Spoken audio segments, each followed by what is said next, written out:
And again, everybody, this is just for me because again, I learn so much. I don't have a canned presentation that I do the same thing every time. I'm learning along with you about what's out there, what people's challenges are and how to address them. So the only reason we're recording the chat here so I can go back and see if I've missed anything. So thank you for that.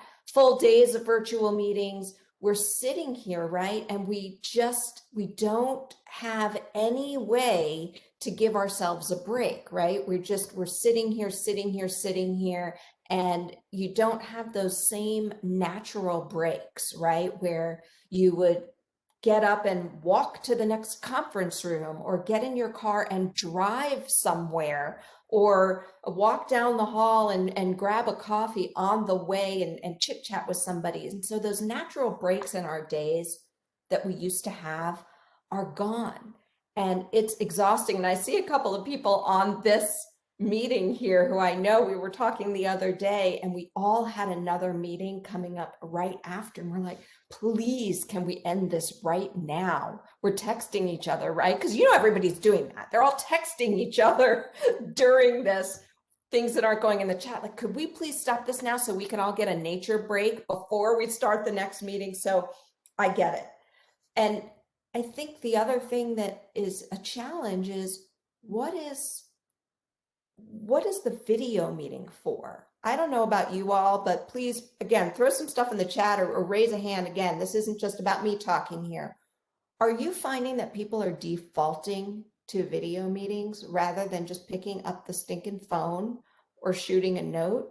I don't know about you, but I feel like everything now has to be a video meeting. I see, again, someone else on here, we were just talking yesterday. I said, could we just do a phone call? Could you imagine just a phone call? Because you don't want to have to sit there and stare at my face the whole time. I mean, I'd like to see them, but think about some of the other options, obviously, if you are getting exhausted, about building time into your days so that I know it's impossible, but just think about scheduling your meetings for 40 minutes or 45 so you have that other time blocked out.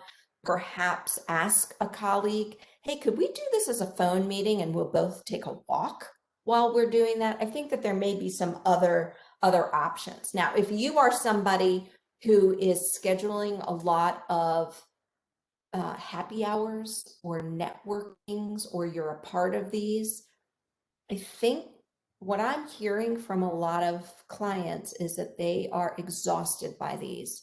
And the last thing they want to do right now is get on with the whole team on Friday at 4 and do that. They're exhausted by that. But when the boss asks, hey, does everybody want to do this again? Everybody's going, oh yeah, sure. Think about an anonymous survey just for kicks. Just put an anonymous survey out there. There's a link in this chat. Where is it, Haley? At the top somewhere? I think there's a top, or it's on our website. Think about putting out a survey where people can be absolutely sure that it's anonymous, because that's really important. Otherwise, they're going to say, sure, boss, we love it. And see what they say. Thanks for putting that in there, Haley. See what they say about whether or not they're really valuing these. And if they're not, perhaps there's something to be learned about a way that they could value them more. So the video meetings, Nicole, thanks for that. They're working really well. Full days of virtual meetings with no transition time. Yeah, thank you. You're exactly right. Anybody have anything? You see any raised hands? Anybody want to chime in about this? Chime in for. I don't see any raised hands, but I will say some of the folks that I work with, in some cases, the video interaction is all that they get with other people all day. And so they're using the video chat as a way to connect with their coworkers and that kind of face-to-face interaction that they're missing, and they have been since they've been in this space. Yeah, that's just my. Absolutely. Thank you, Haley. You win a Starbucks card. Good for you. You have a drink on me. Thanks for chiming in. You're so right, though, because what is the appropriate mix of being live and having that interaction? Definitely we want some of that.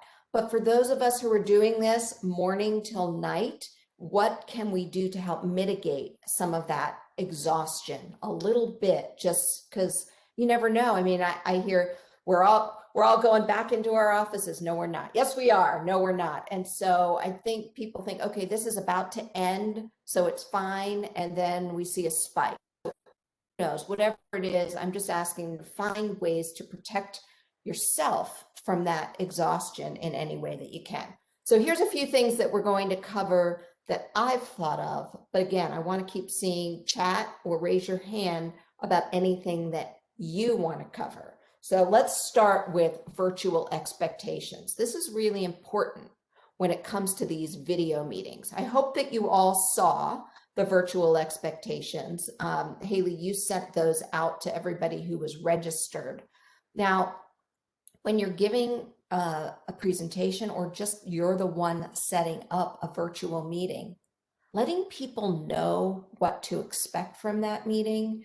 You would think that people are way better at this by now, but some are not yet. So letting them know, even down to what's the dress code? Is this going to be a sweatpants? Well, not pants, sweat top deal. You don't know what I'm wearing on the bottom, right? We're all in our sweatpants. But what's the expectation? Are we to be on camera? I know some people are complaining, you know, my boss always makes me be on camera. Well, what is that an expectation? And if so, why? Today it's your choice whether you want to be or not. But letting people know what is the setup for this meeting is important, what you're expecting from them, but also letting them know what can they expect from you. Are you going to be on time? Or do we have an agenda and are we going to follow it? Because for whatever reason, it seems like on these video meetings, there seems to be more of a tendency to go off script and not follow. So that's why I sent you all this. Not that there was any breaking news in it, but rather just to give you a demonstration of what it can be when you send people the expectations for an upcoming meeting. Let's move on to what many of you may know is one of my favorite subjects, is visual aids. What are you all seeing out there with visual aids that you could do without? Anybody? See any raised hands, Haley, if somebody wants to win a Starbucks card? Raise hand. So, oh, I see Andrea has raised her hand. Come on in, Andrea. What do you have? Unmute, Andrea. There we go. I don't like busy slides. So right off the bat, this does not work for me, what I'm seeing. I prefer really simple slides. Yeah, for sure. I totally agree. And I see Paul, if you don't mind, type something into the chat. And Nikki, we haven't heard from you yet. Can you tell us something about visual aids that we could do without? Too many words on all of the graphics there. That's just a lot. You can't even, that's, yeah, too much. Too much. Yep. Yep. Thank you, Nikki. Just too much. Too much. Paul, Rebecca, did you hear that? I'm assuming you can hear Andrea now. And nice to see you, Rebecca. Paul Basha, what about slides? What's your concern about slides? I agree with the comment that they tend to be too busy. They also tend to be too small. Mhm. Like yesterday's presentation, there was a video of the person speaking that was half of my computer screen and the other half was a slide and I could barely read it. Yeah, yeah, I hear you. Thank you for that. So I think we're all saying the same thing. And slides like this is a real thing, a real slide that I saw recently. And I got to tell you, like who is doing, I mean, like what good is anybody sitting there right now and all 75 or however many of us we have on this call, anybody sitting here reading this? Of course not. Of course not. And then what about when something like this pops up?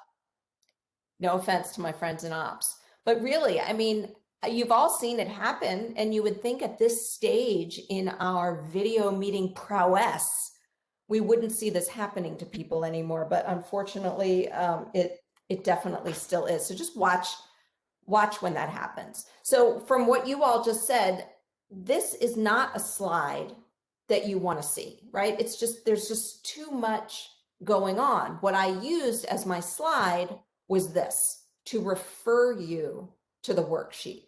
But to put the actual worksheet up when it's something that is in the chat, in the email, something that you got along the way, that's going to make for a better visual aid when the time comes. What do we see? Rebecca, yeah, you use the slides to get information. Exactly. Less text heavy and more image based. Absolutely. And that's exactly what I would say here, Rebecca, and everybody. Thank you for that.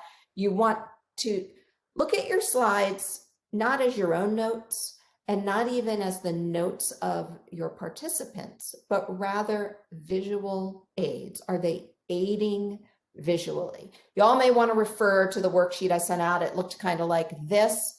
That's something that people can use. Whereas when you get too busy, like those CDC slides and whatnot, you're probably definitely not going to want to be there. Now, anybody in the universe not see this video? If you didn't, I think most people probably did, but if you didn't, this poor attorney who I think it was his daughter or granddaughter left the filter on his camera, and when he went in to do his hearing, he was a cat, and most famously now says, "I am here in person. I'm not a cat." And anybody watching is going, "Yeah, you are. You are a cat." It's the best. So if you have not seen this, I'm not going to take our time up right now to play it for you, but let me just tell you, just Google lawyer, I'm not a cat. I know I'm multitasking now. If you haven't seen it, it is absolutely worth every second. There's a smiley face. Oh, okay. You guys are talking to each other. Got it. All right. So Google that. But let's talk about the view of you. What are you projecting out there? What are people seeing about you when you are on the screen? Now, I'm famously taking a lot of pictures of, not of my clients, but of news, people on the news, just to kind of show everybody that what's happening out there. Now, what is he doing with these earphones? Like, really? Okay, well, I think that one speaks for itself, but just pay attention to what image you're putting out there.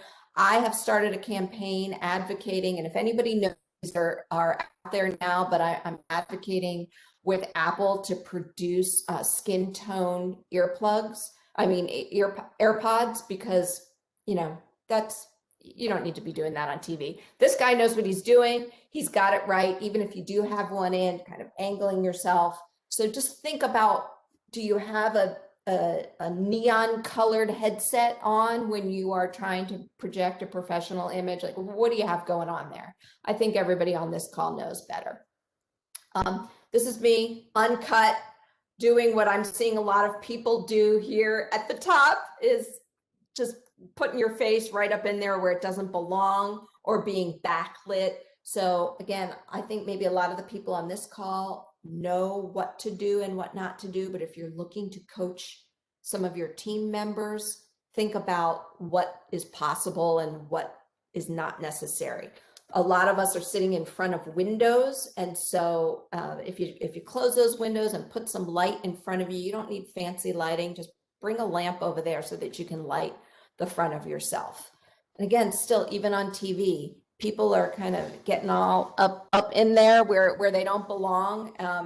I really wanted, this is Ariana Presley, I really wanted to coach her, but somebody obviously has, because she's doing a lot better at this now than she was when I snapped this. Let's see, Bluetooth earbuds. Bluetooth earbuds can have connection issues. You're absolutely right. So we want to be careful of that. One of our local Arizona doctors here, not looking into the camera. This is so important. When you are doing the talking, looking into the camera, I know it's difficult and it's a habit to get into, but I promise you, you won't regret doing that. It makes a big difference when you're looking into the camera, when you are doing the talking. For those of you who can see me, it looks way different than if I'm looking at all of you like this, the whole time I'm talking. And it feels better to me to look down here at you because I can see your faces. But as a presenter or somebody who's just in a meeting proposing an idea, I'd highly recommend looking into the camera. Thank you for those of you who are sharing about headsets. And I have a question here about virtual backgrounds. Let's talk about that. So thank you for that. Here are a couple of classic virtual backgrounds that a lot of you are probably seeing. So I appreciate your bringing that up, Nicole. They can be a good thing, but at the same time, I think you've all seen the floating head syndrome and the amount of bandwidth that these virtual backgrounds can take up. So if you know it's not a problem for you, then great. But I would rather see a blank wall than have to deal with all the stuff that could be going on as a result of a virtual background, whether it's bandwidth, floating head, or sometimes in a professional meeting, seeing like the beach and the ocean isn't necessarily the right background. So if you are choosing them, I just say choose carefully. But I got to tell you, still every single day, I'm seeing, as you can see in this background, people's underpants, their unmade beds, all kinds of things happening in a background that shouldn't be happening. Some people are relegated to their bedrooms in this pandemic because it's the only place they can go to be without the kids or the spouse or the elderly parent, whatever. But make the bed, please. You would think that everybody knows this, but they do not. Now, let me share with you what Mary did here. So this is, and several times I've had to actually go over to clients' homes to help them find a place in their home where they don't have to do this, okay? So I just wanted to walk you through how we did this. Here's Mary looking great in her home. Here's what it actually looked like. We jerry-rigged the Tide box, something to get the computer high enough to shoot her, and like the rest, she's barefoot in her shorts, but we cleared out a corner in her house that was full of junk and just made a background for her so that it would look like this. So if you haven't done this yet and you have something important coming up, I really would encourage you to just find a place, any blank wall where you can just throw a lamp up there, like we did with Mary. This lamp that you see is nothing more than just a lamp from the living room to put light in front of her so that she's not in front of a window, and bring the computer high enough. This is really important, everybody. Bring your computer high enough so that the camera is at least at your eye level or a little higher, because otherwise everybody's gonna be looking here, which none of us want. Well, I certainly don't. And then finally, I know somebody had said something about this earlier about eating on camera. I don't have to say anything to this group. You all know that that is definitely something that we don't want to do, and we've all seen people doing that. And so just if you have colleagues that are eating on camera during a meeting, I mean, there's certainly nothing wrong with your big old glass of WTS wine, but when it comes to crunching those Cheetos, please don't do that. So in a moment, I'm going to ask you if you have any other topics, if you could be thinking about any other topics you want to talk about. I'm just going to take a peek here in the chat. Yeah, and I see, thanks, Jen, for saying that I don't have my camera on because I'm trying to eat, because I'm guessing, Jennifer, you have no break today. You wanted to chime in here, and that's perfectly fine. The same is true if you have to get up and go into another room where people are picking up their phone or their laptop and they're walking with it, and now everybody's eyes and the whole place are now on this person who's walking. So again, these are not things I'm guessing anybody on here doesn't know. I'm guessing you know all of these things, and yet you're still seeing them, or maybe even sometimes forgetting yourself. So this is just a way to give you a checklist quickly of things to remember as we either continue in this video chat experience, or we are doing it part-time, because unless we practice at getting better at this, we're not going to get better. A background noise breaks up audio. Yep. If you wouldn't do it in an in-person meeting, don't do it in a virtual meeting. I don't know what it is about being here in our homes. I think we're comfortable, right? And we just forget. And I won't play you any of the awful videos of people forgetting. I mean, I am not kidding you all. I literally saw somebody take their shirt off. Took their shirt off during a meeting, did not know they had their camera on. And we talked about it later. I mean, of course she was humiliated and couldn't believe she did that and said, I was really hot. Can you imagine? Okay, let's see. The background noise break. Yeah, you said all that. So now, is there something that you all are thinking about that we didn't talk about today, that you were hoping? I was kind of hoping that we were going to go down this road or that road. Would you mind typing that in or chiming in? First one who chimes in gets a Starbucks card. Thank you, Jennifer and Nicole. About engagement. How do you get, and I want you to put in there if I'm not tracking with what you're saying here, but how do you keep people engaged in meetings like this when they may have a tendency to not want to be at all? And I'll just tell you right now, it's hard work. It's really hard work. So I guess the first thing I would ask you is, are you interested and or engaged today? And if the answer is no, then I definitely need to understand why, so I can continue to learn and grow. But if the answer is yes, then I'd ask you to think about, what is it about today that has kept you interested or engaged? And let's break those things down and see how we can incorporate them into the types of meetings that you're doing. Participants don't use the raise a hand feature and are talking over each other. Is it Kelly? Do you mind jumping on? Would you care to just share with us a little more about that? And if not, totally fine. No, I don't have a problem with it. Unfortunately, in some of our meetings, I know that we have large amount of participants, different disciplines that are, trying to speak on behalf of, their particular areas. And a lot of times what will happen is like someone's talking and trying to explain something, and another person will just start talking like right over that person. So you're hardly hearing what's actually being said or needs to be said versus, multiple people making comments, and it's like you lose the content itself, which becomes a little frustrating, because then there's the repeat, kind of what Paul had mentioned earlier, the repeating of certain things, because there's just not the patience to let a person finish what they need to say and then to raise their hand to say, well, I have something else to say behind it. Yeah. Well, I'm not going to lie, it's a challenge, and it is very much up to the moderator and the person who is controlling the meeting. It is a tough job, but in order to be effective, they have to work really hard to let you know in the beginning, again, like in those expectations, how are we going to do this in order to get everybody involved?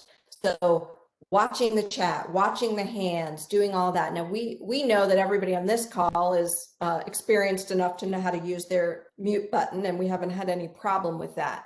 But there's still some groups where that's just not a thing. So I think setting those expectations clearly and having somebody manage that dialogue who's experienced at doing so is really the only way around those tough issues. But happy to keep talking about that. And I see reviewing the meeting norms at the beginning of the meeting, same kind of thing. Yep. So thanks for jumping on with that, Kelly. What else do we have here? Housekeeping in the beginning. Yep. Was there another item that somebody had that you wanted to cover that we did not cover? Because in a minute, I'm going to ask you if anybody's willing to share one thing that they'll take away from today, either for themselves or that they know they need to share with their team, if anybody's going to be willing to share that. But what did I miss as far as covering? Yeah. Really quickly, just as a housekeeping item, are you going to be presenting anymore? I'd like to pull down this presentation so we can get a better view of who's here with their cameras on. Is that okay? Oh, that would be great. Yes, please. Go ahead. Yep. And while you guys are brainstorming, you can use the chat or use the raise your hand feature. Hannah's got her hand raised. So Deb, if you'd like her to unmute. Yeah, so let's go with Andrea and then, Hannah, and then I want to go back because I see some comments to go to, but Hannah? Hi, good morning. I wanted to add that one of the things I find sort of frustrating with the virtual environment, but I have some empathy for the situation, is just that, you know, we didn't all choose to, you know, do sort of telework environment, and in some ways was sort of handed to us or forced on us because of the situation. And so everybody at home has kind of a different internet or sort of IT setup, and not everyone is super savvy with troubleshooting different technology issues. And I think that there's just this expectation that we know how to handle these things in a home environment, and some people are better at it than others, but it certainly affects our communication and the way that we conduct our meetings. And so I kind of just wanted to throw that out for discussion, that there's this like inherent expectation for us to be more technologically savvy than we were before. And I think that we need more resources to really handle that effectively.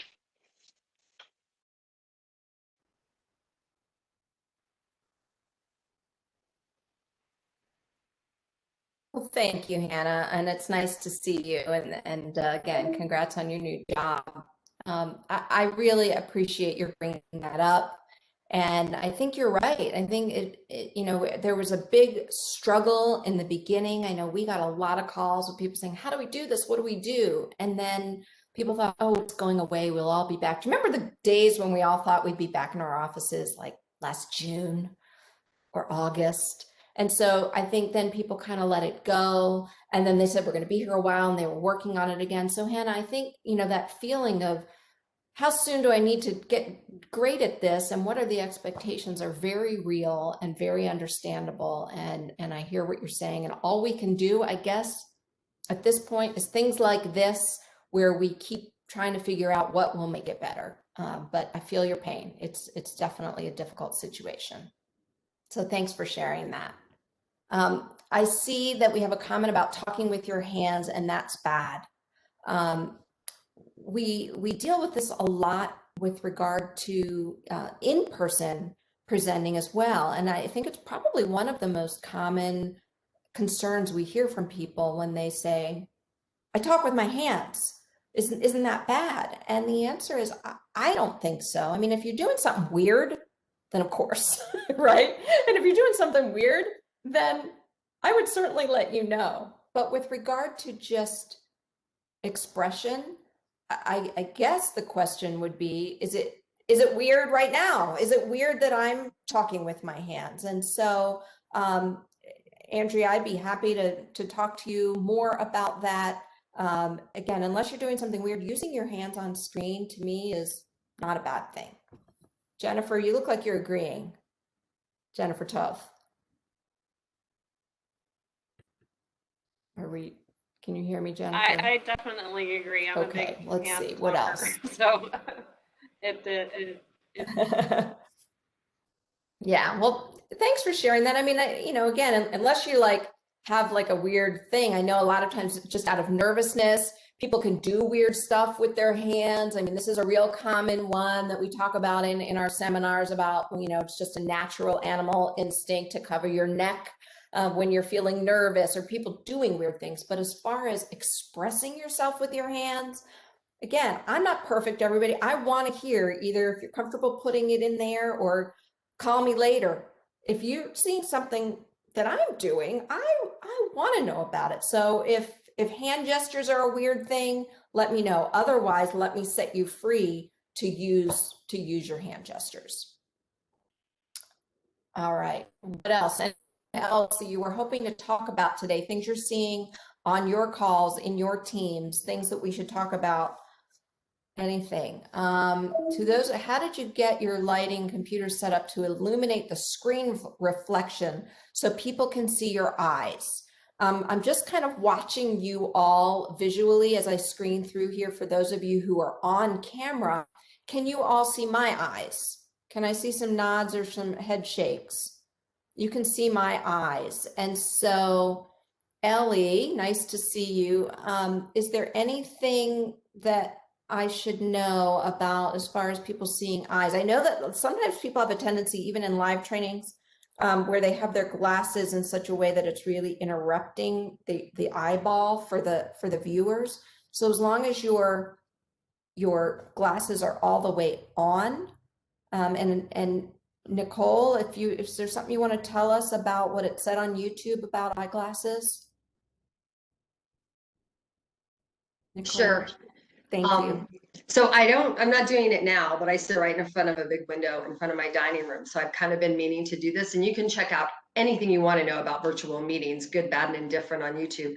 But she actually had just like a big cardboard, like a large box, but not large enough to cover all the light, but just up large enough to create like where the reflection when it hit your glasses. So I don't know, I can't really, something like that, right? Yeah. But all the natural light kept coming in. It was fabulous. And I have been meaning to actually set something like that up. So.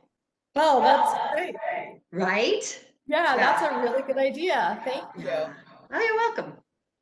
That's great. Okay, so like I said, and thank you for sharing that, Nicole. I'm going to ask you all if you can either type into the chat or chime in about either something else you want to learn, and ideally something that you'll take away from today, but also any other great tips like Nicole just shared with us. Let's just share them all with each other. I had to change quickly for public meetings. We had to make expectation always leave their cameras on even when they weren't speaking. Yeah, it is a little distracting with people popping in and out. But again, setting those expectations up front and thinking about why is it a video meeting to begin with? If it's a video meeting for a reason, because there's something that you're sharing outwardly that you need people to see, it's not necessary, in my opinion, that they have their screens on. The reason I've asked as many as possible today to have yours on is because I literally am looking at you, asking you, yeah, can you nod? Can you raise your hand?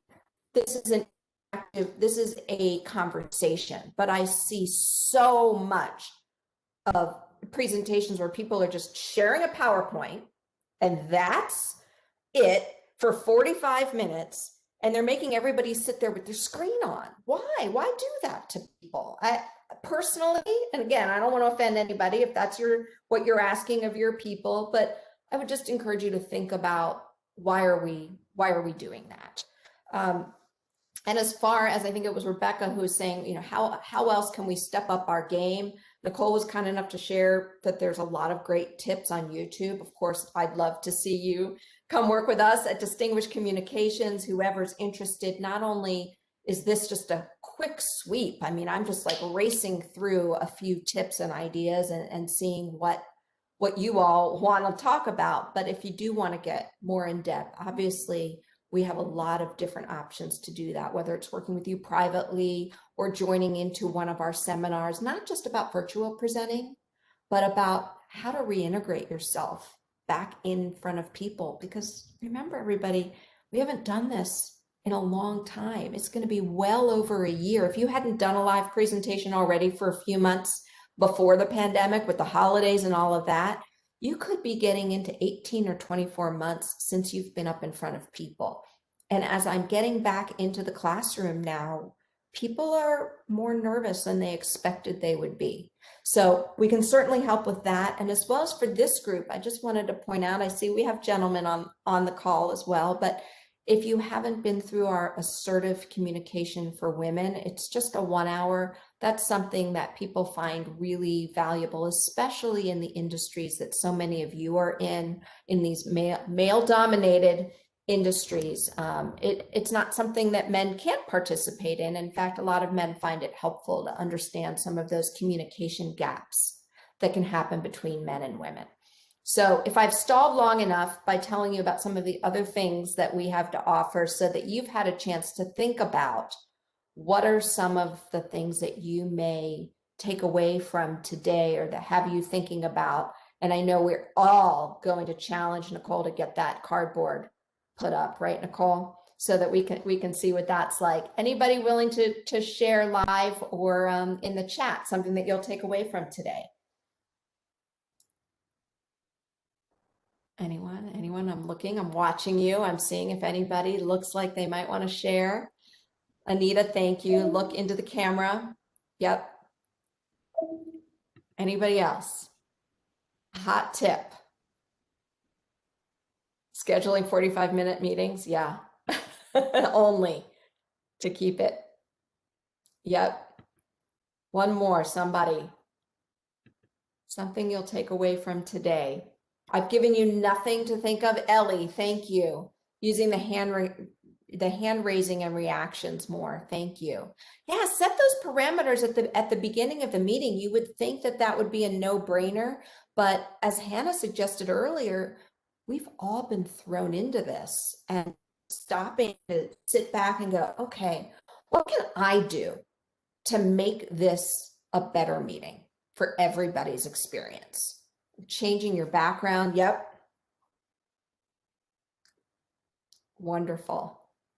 Hey, Yeah. Deb, we do have somebody with their hand raised. If you want. Oh, fantastic. They get a Starbucks card. Who is it? It's Sandra Langer. If you want to unmute your line, you're welcome to do. Sandra, how are you? Nice to see you. Sandra? I know you're there, but I can't hear you. I have to. Sandra, I think you're frozen. Yeah. But I look forward to getting an email from you. Anybody else? Thinking about resetting the background at your house. Yeah, thanks, Jessica. I bet you can find a corner where that would be something you could just find a place to do that. And I'm happy to help you. Deb, should I put an email address in the chat so that folks can reach out to you after this? Yeah, there's a contact on our website, so people don't even have to worry about it. You just do the contact on the website. Well, I hope everybody that your virtual meetings will be even better, and that you will take a moment, especially if you are the coordinator for those meetings, to take a step back and think, what can I do to make this an even better experience, not just for yourself, but for everybody on there. And I really am just so honored to be asked back to present to you all. And if you want any more tips, give me a call and let's talk about it. Thanks a lot. Thank you so much, Deb. With that, Anita, I think we can pass it back to you for closing remarks.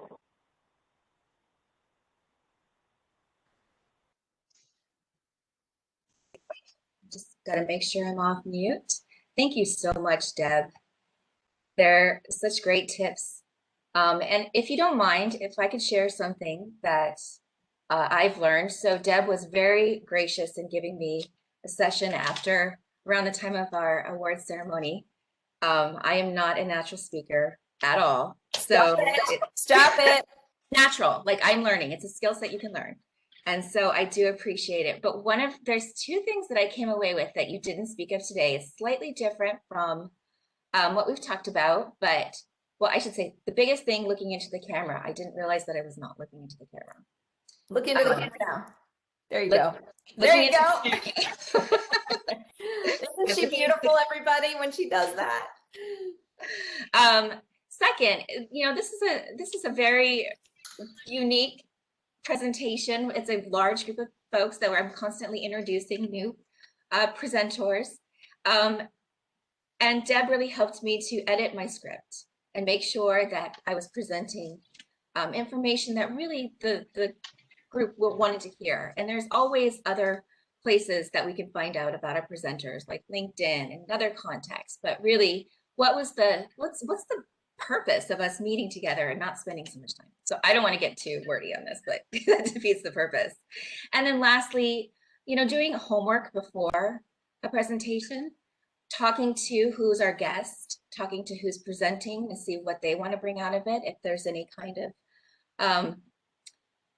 background information they want to bring up that they may not necessarily want to bring up themselves, or how you can integrate that into the discussion and involve everybody. So those are a few things that I took from Deb. I really appreciate it. And let me just bring up my notes for our closing. Thank you, Anita. Thank you for that. I really appreciate it. And it's something that, you know, again, we can all use help. And my husband will be in a minute, and we'll draw a name out of a hat, and somebody else will win that session. And you're right, there's no way we can cover everything in 40 minutes, but thank you for pointing out those extra tips as well. So, well, I appreciate your help. Thank you. So if you're interested in learning more, please contact Deb. As far as our programs committee, obviously they've been working so hard and bringing us great programs like Deb today. Next, let's see, well, I'm not sure. We're going to have to talk about our happy hour situation if we're going to need to do a poll, but we haven't had it in quite some time. So we're looking forward to getting together again somehow. Haley, you and I, let's talk about this. But right now we have on the books about one happy hour a month so that we can get together. And we've had a good time. At least I've had a good time. So we'll see how this plays out this month. But details will be released soon. And our next program is on April 1st. That's a Thursday. Again, and our details will be finalized soon in the next coming weeks. So we hope to see you there. So that concludes today's program. And thank you all so much for attending. And Deb, if you wanted to do the raffle, I think now is probably an appropriate time.